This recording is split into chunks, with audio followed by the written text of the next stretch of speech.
বেলা 11টা। Chairman সাহেব সাদা গেঞ্জি আর লুঙ্গি পরে বাড়ির দক্ষিণা ছোট বাগানটায় সযত্নে চারা গাছগুলোতে পানি ঢালছে। বাগান বিলাস চেয়ারম্যানের বরাবরই ভীষণ প্রিয়। তবে এত এত ফুলের মাঝে ওই লাল টুকটুকে রানী গোলাপখানাই তাকে ভীষণ টানে। চেয়ারম্যান বারবারই মুগ্ধ হয় তার রূপে। আজও বাগানে দুটো গাছে বেশ বড় বড় 4টে গোলাপ ফুল ফুটেছে। চেয়ারম্যান হাতের পানির পাইপ সবুজ ঘাসের উপর ফেলে হাত বাড়িয়ে ছিঁড়ে নেয় সবচেয়ে বড় গোলাপটা। বেশ কিছু সময় তাকিয়ে থেকে চোখ বুজে এক নিঃশ্বাসে শুকিয়ে নেয় গোলাপের ঘ্রাণটুকু। অতিক্রম হয় কয়েক সেকেন্ড। হঠাৎ, চেয়ারম্যান সাহেব আসবো? হঠাৎ ভাঙা এক রুক্ষ কণ্ঠে চোখ খোলেন চেয়ারম্যান। আস্তে করে ঘাড় ঘুরিয়ে পেছনে তাকাতেই চোখ পড়ে আসলাম মোল্লার উপর। চেয়ারম্যান হাতের ফুলের দিকে তাকিয়েই বলেন, কি গো অফিসার, খবর ভালো তো? আসলাম মোল্লা এগিয়ে এসে দাঁড়ালেন চেয়ারম্যানের সামনে। মুখটা শুকনো লাগছে, চোখ জোড়ায় কেমন দুশ্চিন্তা। চেয়ারম্যান সেদিকে এক নজর দেখে ফুলের গায়ে হাত বুলিয়ে বলেন, কি সমস্যা? রাতে কি ঘুমাও না? আসলাম মোল্লা শুষ্ক এক ঢোক গিলে বলে, থানায় নতুন অফিসার আইছে চেয়ারম্যান সাহেব। কেস কিন্তু জন্ডিস। উপর মহল থেকে নতুন তদন্ত কমিটি নেওয়া হয়েছে। চেয়ারম্যান হাতের উপর থেকে নজর সরায়। এবার পুরোপুরিভাবেই শান্ত দৃষ্টিতে আসলাম মোল্লার দিকে তাকাতেই পরপর কয়েকবার শুষ্ক ঢোক গেলে আসলাম। চেয়ারম্যান হঠাৎ ফিক করে হেসে বলে, আরে অফিসার, ভয় পাও কে রে?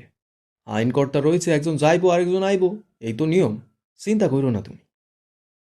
আসলাম মোল্লা অবাক কণ্ঠে কিছু বলবে তার আগেই চেয়ারম্যান বলে, রক্ষক যখন ভক্ষক হয়, নীতিকথা তখন গোবরে ফোটা পদ্ম ফুলের মতো হইয়া যায়।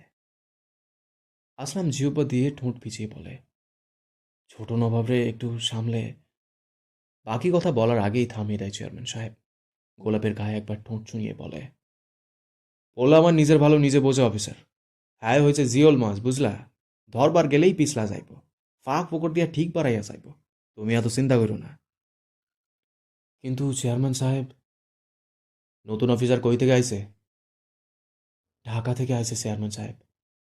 আসলামের কথায় চেয়ারম্যান কিছুটা হেসে বলে, বেশ বেশ, যা হইব পরে দেখা যাইব। এখন তুমি আসো দেখি। আসলাম কথা না বাড়িয়ে চলে যায়। চেয়ারম্যান ফুলের দিকে তাকিয়ে আবারও বাঁকা হেসে বলে, নেশাখোর যেমন নেশা না করলে ঠিক থাকে না, তেমনি রক্ত পিশাচও রক্ত না খাইলে বাঁচে না। নেশা নেশা, রক্তের নেশা, লাল রক্তের নেশা, লাল রঙের নেশা। কথাগুলো বলে উচ্চস্বরে হাসতে শুরু করেন চেয়ারম্যান। লোকটাকে দেখে মনে হচ্ছে প্রায় বদ্ধ উন্মাদ, নয়তো গারদের কোনো পাগল ছাড়া পেয়েছে। তার চোখে মুখে এক পৈশাচিক সত্তা। দুপুরের কড়া রোদ সাথে অসহ্যকর এক গরম। ধরণীতে যেন আজ তাপমাত্রা দ্বিগুণ বেড়েছে। একটুখানি ছায়া পেতেই পুরনো আম গাছে তলায় বসে পাথর খেলছে রায়সার নীলা। দুজনের মাঝেই খেলার ফাঁকে বেশ কয়েকবার তর্ক বেঁধেছে। পরক্ষণেই সব মিটিয়ে আবারও খেলায় মনোযোগ দিয়েছে তারা। হঠাৎ খেলার মাঝেই রাইসার চোখ চলে যায় ধান ক্ষেতের আইল বরাবর। হালকা ধূসর গেঞ্জির সাথে কালো রঙের লুঙ্গি পরিহিত এক যুবকের দিকে। কানে ফোন, আর এক হাতে লুঙ্গি উঁচু করে বক বক করতে করতে আইল দিয়ে আসছে সে। রাইসা হাতের পাথর মাটিতে রেখে চোখ ছোট ছোট করে বেশ কিছু সময় তাকিয়ে থাকে। ধীরে ধীরে এগিয়ে আসছে যুবকটি। আরও কিছুটা কাছে আসতেই ঠোঁট কামড়েই কিছু ভাবার চেষ্টা করে রাইসা। হঠাৎ করেই তার ঠোঁটে ফুটে ওঠে কুটিল হাসি। মনে পড়ে যায় সেদিনের বাগানের সব কথা, রেজার বলা প্রতিটা কথা। একদিনে ফোনে কথা বলতে বলতে এগিয়ে আসছে রেজা। রাইসা দ্রুত হাতে মাটিতে থাকা পাথরগুলো ওড়নায় বেঁধে নেয়। এতে বেশ অবাক হয়ে নীলা ব্যস্ত সুরে বলে, এই রাইসা, খেলবি না? পাথর বাঁধছিস কেন? রাইসা দ্রুত বসা থেকে উঠে বলে, আজ আর খেলবো না রে নীলু, তুই বাড়ি যা। নীলা হাতের মাটি জামাতে মুছে দাঁড়িয়ে রাইসার দিকে তাকাতেই হি হি করে দাঁত কপাটি বের করে হাসে রাইসা। নীলা কিছু না বলেই চলে যায় সেখান থেকে। রেজা প্রায় কাছাকাছি চলে এসেছে। রাইসা গলায় ছড়ানো ওড়না কোমরে প্যাঁচ কাটিয়ে দ্রুত গাছ বেয়ে উঠতে শুরু করে। ক্ষেতের একদম শেষ সীমানায় এসে ফোন কাটে রেজা। লুঙ্গি এক হাতে আর আরেক হাতে ফোন ধরে আম গাছের কাছে আসতেই হঠাৎ মাথার ওপর পাথর জাতীয় কিছু পড়তেই ব্যথায় চোখ মুখ খিচে নেয় সে। তবে একসাথে পরপর 3টা পাথর পড়তেই মাথার বেহাল দশায় দুহাতে মাথা চেপে মাটিতে বসে পড়ে বেচারা। অতিক্রম হয় কিছু সময়। ঝকড়া গাছের পাতার আড়ালে নিজেকে লুকালে কাক পক্ষীও খুঁজে পাবে না। রেজা গাছের দিকে তাকাতেই পাতার আড়ালে নিজেকে লুকিয়ে নেয় রায়সা। তবে লাভ হয় না। তার আগেই ওড়নার কিছু অংশ চোখে পড়ে যায় তার। মাথা থেকে হাত নামিয়ে ধীরে ধীরে উঠে দাঁড়ায় সে। গাছের দিকে কিছু সময় তাকিয়ে থেকে বলে ওঠে, এই ভর দুপুরে লাল কাপড়ে কোন বাড়ির পেতনি গাছে চড়ে বসেছে? দেখি তার চাঁদ মুখখানা খানিকটা দেখি। রায়সা খানিকটা ঝুঁকে নিচের দিকে তাকাতেই দেখে তার দিকে টকটক করে তাকিয়ে আছে রেজা। দাঁত দিয়ে জিভে কামড় কেটে চোখ খিচে বন্ধ করে নিয়ে বলে, এই যা, ধরা খেয়ে গেলাম। এবার নিশ্চয়ই এই ব্যাটা আমারে আজ তো চিবিয়ে খাবে। রেজা রাগে দাঁত কটমট করে চিপিয়ে বলে, এই অসভ্য মেয়ে, তুমি নিচে নামবে নাকি আমি উঠবো গাছের উপরে? রায়সা মুখটা ভেজা বেড়ালের মতো করে গাছের গুড় দিকে তাকিয়ে বলে, আপনি খানিকটা সরে দাঁড়ান, আমি নামছি। আপনাকে আর কষ্ট করে গাছের উপরে উঠতে হবে না। পড়েছেন তো লুঙ্গি, কখন জানি খুলে আবার বাতাসে উড়ে গিয়ে টিনের চালে পড়ে। তাই আমি নামছি, দূরে সরে দাঁড়ান বলছি। রেজা ভ্রু কুঁচকে মাথা নিচু করে নিজের লুঙ্গির দিকে তাকিয়ে আবারও রাগে চোখে তাকায় রায়সার দিকে। কি অসভ্য মেয়ে রে বাবা, সামান্যতম লজ্জাবোধ নেই। মনে মনে কথাগুলো বলেই রাগী চোখে গাছের দিকে তাকিয়ে থাকে সে। রায়সা গাছের ডাল ধরে খানিকটা ঝুলে যায়। তারপর ধীরে ধীরে গাছ বেয়ে নিচে নামতেই খপ করে তার হাত ধরে ফেলে রেজা। পালাবার উপান্তর নেই। মাটিতে নেমেই চোখ মুখ বন্ধ করে ভৌ এক দৌড় দেবে বলেই গাছের উপর এত সময় বসে বুদ্ধি এঁটেছিল সে। তবে রেজা যেন তার বাড়া ভাতে মুঠো পুরে ছাই ঢেলে দিয়েছে। বেশ ভড়কে যায় রায়সা। শুষ্ক ঢোক গিলে আমতা আমতা করে বলে, এ কি, আপনি হাত ধরছেন কেন? ছাড়ুন বলছি, দিন দুপুরে মেয়েদের হাত ধরছেন, লজ্জা করে না? রেজা চোখ দুটো বড় বড় করে বলে, কেন লজ্জা করবে শুনি? আমি কি কাপড় খুলে রাস্তায় ড্যান্স করছি যে আমার লজ্জা করবে? যা বাবা, কাপড় খুলে নাচের কথা কখন বললাম? আমি তো বলেছি রাস্তাঘাটে মেয়েদের হাত ধরছেন, আপনার লজ্জা করছে না? দিন দুপুরে গাছে চড়ে বেড়াতে তোমার লজ্জা করে না? কেছো মেয়ে একটা। রায়সা বেশ কিছুক্ষণ হাত মোচড়ামুচড়ি করে ছাড়ানোর চেষ্টা করছে। তবে কোনো দিকে কোনো উপায় হচ্ছে না তার। তবুও চেষ্টার কোনো কমতি নেই। শেষবারের মতো আরও দুটো মোচড় দিয়ে বলে, গাছে চড়তে লজ্জার প্রয়োজন নাই, শিখনের দরকার আছে। যাই হোক, আপনি আমার হাত ছাড়ুন, নয়তো আমি এখন চেঁচিয়ে পুরো গ্রাম জড়ো করব। রায়সার কথায় রেজা কিছুটা অবাক হওয়ার মতো করে বলে, ও আল্লাহ, তাই বুঝি? লোক জড়ো করবে? তা বদনামটা কার হবে শুনি? আমার না তোমার? লোকে বলবে ইসমাইল শেখের মেয়ে দিন দুপুরে পরপুরুষের লোকে ঢলাঢলি করছে। রাইসা কপাল কুঁচকে বলে, অসভ্য লোক, কি বলছেনটা কি? আমি কখন আপনার লোকে ঢলাঢলি করলাম? আপনি তো আমার হাত ধরেছেন। ছেড়ে দেবো, আগে বলো পাথর কেন মেরেছো? আমি মারিনি, গাছে চড়েছিলাম আম পাড়তে। তবে পাথর কোথা থেকে পড়েছে আমি কিভাবে বলবো? রেজা হাতের বাঁধন আরও কিছুটা শক্ত করে বলে, তুমি তো দেখছি অভদ্রের সাথে মিথ্যাবাদীও। মুখ সামলে কথা বলুন, ভুলে যাবেন না আমি কিন্তু ছোট নবের শালি। আর শালি মানে কিন্তু আধি ঘরবালি। আপনি ছোট নবের অর্ধেক বউয়ের সাথে এভাবে কথা বলছেন। ছোট নবাব জানলে নিশ্চয়ই আপনাকে পুরস্কৃত করবে না। তাই ভদ্রভাবে কথা বলুন আর আমার হাত ছাড়ুন। রেজা তার হাতের দিকে একবার তাকিয়ে পরক্ষণে তাকায় রায়সার দিকে। এটা বয়সের তুলনায় বেশি পাকনা, কথাও বলতে পারে দারুণ। সে কিছু সময় মায়াভর্তি কাজল টানা চোখের দিকে তাকিয়ে থেকে বলে, ভালো হয়ে যাও মেয়ে, ভালো হতে পয়সা লাগে না। কথা শেষ করে রেজা রায়সার চোখের দিকে তাকিয়ে থাকে। টানা টানা চোখ দুটো যেন বেশ সুন্দর। মায়াবী চোখ জোড়ায় যেন হারিয়ে যেতে ইচ্ছে করছে রেজার। হঠাৎ হাতে ব্যথা অনুভব করতেই নজর সরে যায় তার। হাতের দিকে তাকাতে খেয়াল হয় রায়সা কামড়ে দিয়েছে হাতে। দ্রুত রায়সার হাত ছেড়ে নিজের হাত ঝাড়তে শুরু করে সে। কামড়ের দাগ বসে লাল হয়ে গিয়েছে রেজার। নিজের হাত বেশ কয়েকবার ঝেড়ে আবারও বলে ওঠে, এই মেয়ে, মাংস খাস না কত বছর হলো যে আমার হাতের মাংসের স্বাদ নেওয়ার ইচ্ছে হয়েছে তোর? রায়সা জিভ দিয়ে ভেঙচি কেটে বলে, গরিবের ঘরে আবার মাংস? দুবেলা ডাল ভাত পাই এই বেশি। তবে মাংসর সাথে তো নোনতা কেন জনাব? রেজা হাতে ফুঁ দিতে দিতে আকাশের দিকে চেঁচিয়ে বলে, ইয়া মালিক, এই অসভ্য মেয়ের একটু সভ্যতা শেখার তৌফিক দান করুন। রেজার ব্যথাতুর মুখটা দেখে মুচকে মুচকে হাসে রায়সা। আঙুল দিয়ে চুলের ছুটিতে হাত বোলাতে বোলাতে বলে, শুনুন জনাব, শকুনের দোয়ায় যেমন গরু মরে না, তেমনি আপনার দোয়াতেও আমি কখনোই ভালো হব না। কথাটা শেষ করেই নাকের উপর আঙুল রেখে ভেঙচি কাটে রায়সা। রেজার রাগ যেন আরও 2 গুণ বেড়ে যায়।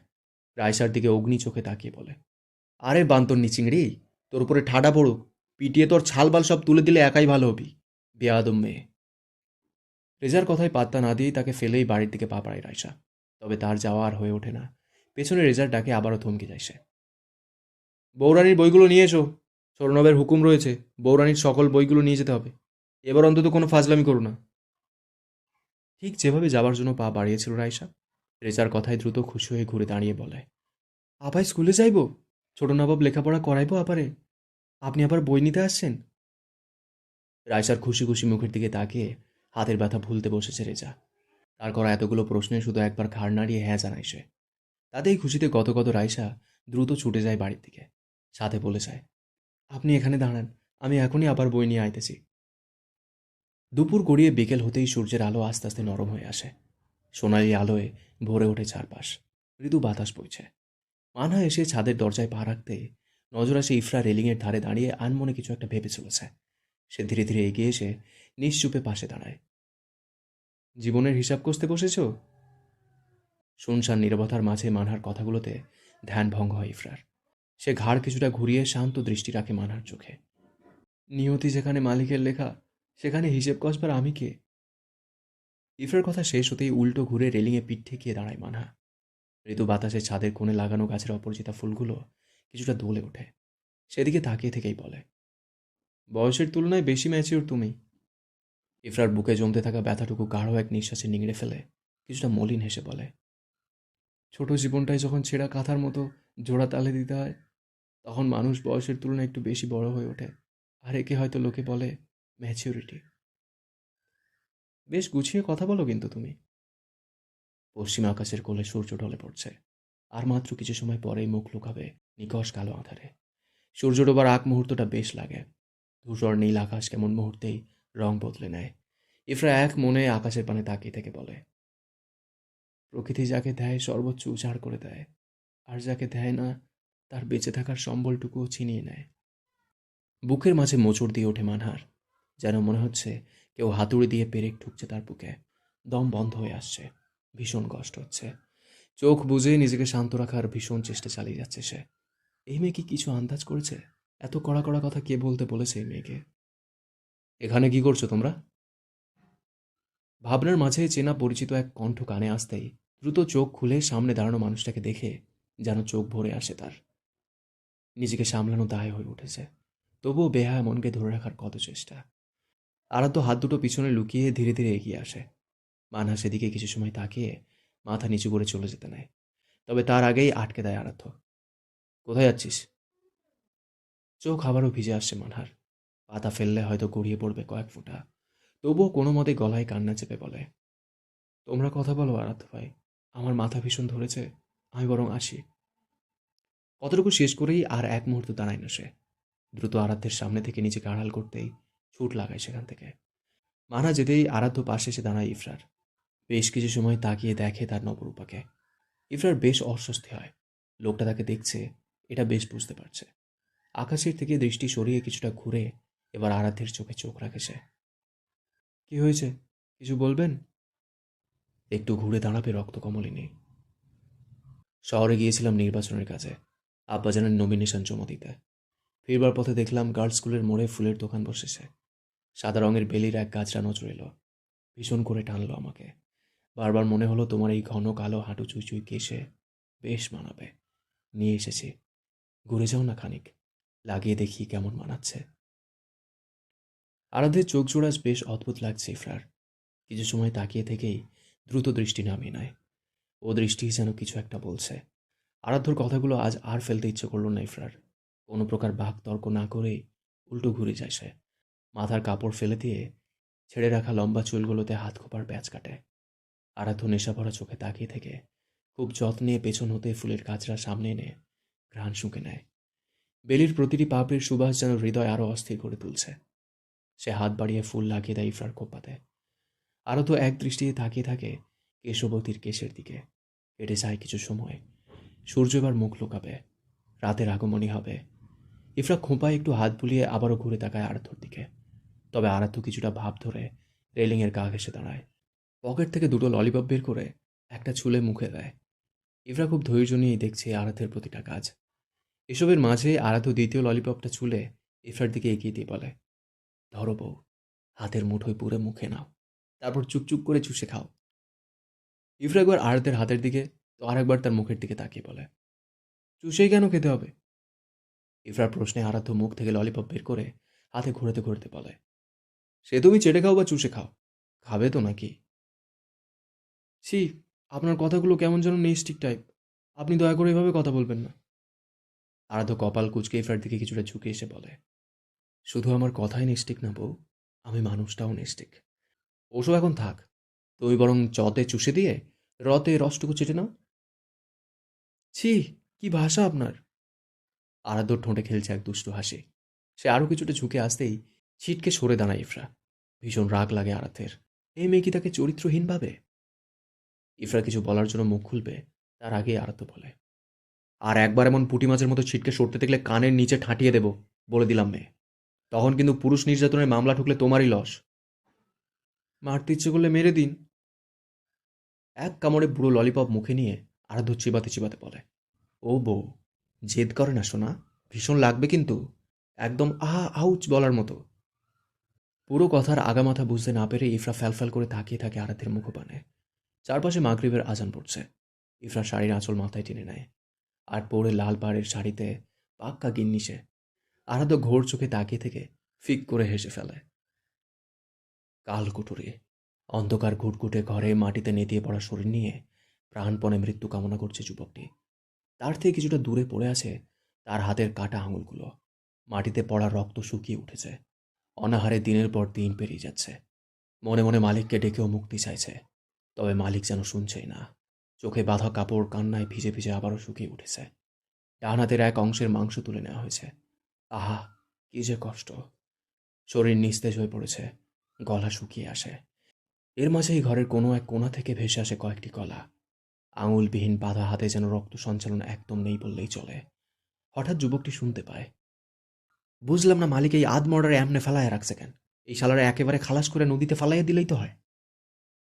প্রথম কণ্ঠ থেমে যেতেই আবার আরেকজন বলে ওঠে, হুস, এসব কথা কইয়া মরণে ডাকবার লাগছস কেন? থেমে যায় দ্বিতীয় গলাটিও। যুবকটি আবারও কান্নায় ভেঙে পড়ে।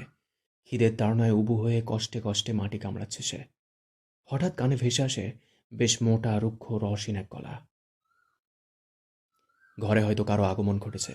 যুবকটি নেতিয়ে পড়া শরীরেও পায়ের শব্দ ঠাহর করতে পারছে। বোঝার চেষ্টা করছে আসলে হচ্ছেটা কি। তখনই শুনতে পায়, ওইটার পরবর্তী হাত থেকেও মাংস তুলে নি কিছু অংশ। বেশ কিছুদিন যাবৎ মালিকের কুকুরগুলো খাদ্যবিহীন রয়েছে, ভীষণ ডাকছে তারা। নিঃশ্বাস আটকে আসে যুবকটির। এত অত্যাচার যেন শরীর আর নিতে পারছে না। তায়ের থেকে যদি মরণ হতো তবুও বুঝে একটু স্বস্তি মিলত। মরার আগেই এতবার মরতে হতো না তাকে। চোখ উপচে পানি পড়ে গাল হতে বেয়ে পড়ছে। পুরো ঘরে হাসির রোল পড়ে যায়। কেউ একজন বলে ওঠে, দে দেখি আমার চাউ খান দে, খাবলাইয়া তুলি কয়েক পাউন্ড গোস্ত। আজ হেলিয়ার বেলিরে ভালো আহার দিতে হইব। ভেজা বালিশ যেন সাক্ষী রয় না পাওয়ার তীব্র যন্ত্রণার। চোখের পানিতে ভিজে উঠছে সাদা কভারের বালিশখানা। মানা বালিশে মুখ চিপে কাঁদছে। চার দেয়ালে গিলে নিচ্ছে তার আর্তনাদ। থেকে থেকে ফুঁপে উঠছে মেয়েটা। ইয়াবর, আপনি আমাকে ঠিক এতটাই আঘাতপ্রাপ্ত করেছেন যে আমার বুকের ভেতর সব দুমড়ে মুচড়ে যাচ্ছে। আমার হৃদয় শান্ত করুন মালিক। সুখের যখন অকাল মৃত্যু দিয়েছেন, তবে কষ্ট সইতে হৃদয় পাথর বানিয়ে দেন। মৃত্যু দেন আমার নিষিদ্ধ অনুভূতির। কান্নার মাঝে এই কথাগুলো বলে থেমে যায় সে। মনে পড়ে যায় ছাদের ঘটনা। ছাদ থেকে ছুটে বেরিয়ে যেতে নিয়েও বেহায়া মন যেন আটকে দেয় তাকে। আবারও খানিকটা নিজেকে দহনে পোড়াতে ছাদের দরজার কাছে এসে থেমে যায় সে। আর্ধের বলা প্রতিটা কথা তার কলিজায় যেন এক একটা তীরের মতো করে লেগেছে। এসব ভাবতেই আবারও কেঁদে ওঠে মানহা। হেঁচকি তুলে বলে, শুকনো মচড়ে যাওয়া ফুলের মতন ছড়িয়ে ছিটিয়ে থাকা আমিটাকে কেন ভালোবাসলে না আরাধ্য ভাই? অভিমানী প্রশ্নও যেন চার দেয়ালে বাড়ি খেয়ে হাওয়ায় মিলিয়ে যায়। মানহা থেমে গিয়ে আবারও কেঁদে ওঠে। রাতের মধ্যমা ঘুমে বিভোর দুটো মানব শরীর একে অপরকে আষ্টে পৃষ্ঠে জড়িয়ে রেখেছে নিজেদের সাথে। জানলার কাঁচ খোলা থাকায় জানলা ভেদ করে চাঁদের আলো এসে উজ্জ্বল করছে তাদের অবয়ব। ছোটখাটো পাতলা নারী দেহ যেন পুরুষ বুকের ঠিক মাঝ বরাবর কুটিসুটি হয়ে বাচ্চা বিড়ালের মতো অনুভব করছে। হঠাৎ ইফরা কিছুটা নড়ে চড়ে নাক ঘষে আরাধ্যের বুকের মাঝে। ঘুমের মাঝেই তাকে আরো শক্ত করে জড়িয়ে নেয় আরাধ্য। দ্বিপ্রহরের ঘণ্টা পড়েছে ঘড়িতে। এর মাঝে বিকট শব্দে বেজে ওঠে আরাধ্যের সেলফোন। মাথার কাছে বাজতে থাকা ফোনের রিংটোনে ঘুম আলগা হতেই চোখ পিটপিট করে তাকায় আরাধ্য। এক হাতে ইফরাকে বুকে ধরে অন্য হাতে ফোন খোঁজে, তবে বেজে বেজে কেটে যায় ফোনটি। আরাধ্য হাত সরিয়ে ইফরাকে জড়িয়ে নিতে গেলে বেশ অবাক হয় সে। নিজের বুকের ওপর কারো অস্তিত্ব অনুভব হতে চোখ খুলে নেয়। ইফরা ঘুমে বিভোর। এক পা আরাধ্যের পায়ের উপর রেখে এক হাতে আরাধ্যকে জড়িয়ে ঘুমাচ্ছে সে।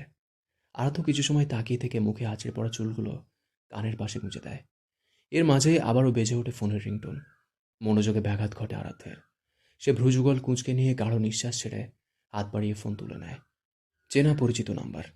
আরাধ্য ফোন কানে নিয়ে নিশ্চুপ থেকে অপর পাশের পুরো কথাগুলো শোনে। কথা শেষ হতেই সে ছোট করে বলে, আসছি। ইফরার গরম নিঃশ্বাস পড়ছে তার বুকে। থেকে থেকে খানিকটা নড়ে উঠছে মেয়েটা।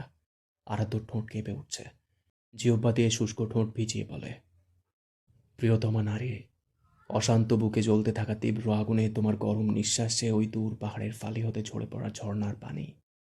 বুকে পড়তেই কেমন শীতল অনুভব করছি। কথাগুলো বলে ঠোঁট ছোঁয়া ইফরার কপালে। ঘুমের মধ্যে আবারও কেঁপে ওঠে মেয়েটা। আলতো হাতে ঘুমন্ত মেয়েটাকে সরিয়ে উঠে বসে আরাধ্য।